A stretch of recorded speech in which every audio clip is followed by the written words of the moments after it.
एक आश्रम में संत रहते थे जो कि बच्चों को शिक्षा देने का कार्य करते थे। दूर दूर से बच्चे आकर संत से शिक्षा ग्रहण करते थे। एक दिन उनके आश्रम में एक नया शिष्य आता है। शिष्य का स्वागत संत अच्छे से करते हैं और उसका परिचय अन्य शिष्यों से करवाते हैं।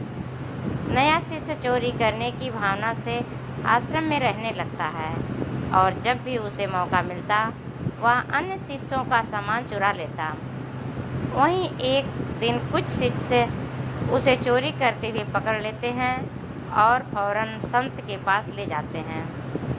संत को शिष्य बताते हैं कि किस तरह से वो उनका सामान चोरी कर रहा था। शिष्यों की बात सुनने के बाद चोरी करने वाले लड़के को संत कुछ नहीं कहते हैं और सभी शिष्यों को वापस भेज देते हैं। संत द्वारा चोरी करने पर कुछ न कहे जाने पर हर कोई हैरान हो जाता है।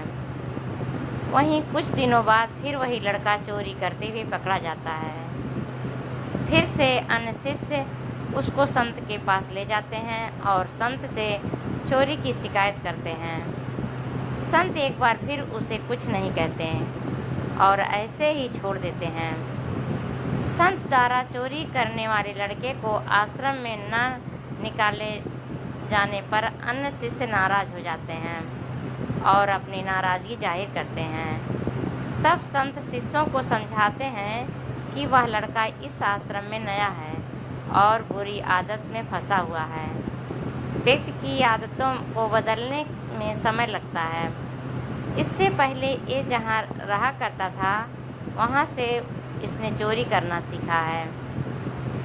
इस आश्रम में अच्छी बातें पढ़ाई और सिखाई जाती हैं और एक दिन यह लड़का भी अच्छा ज्ञान हासिल करने के बाद सुधर जाएगा।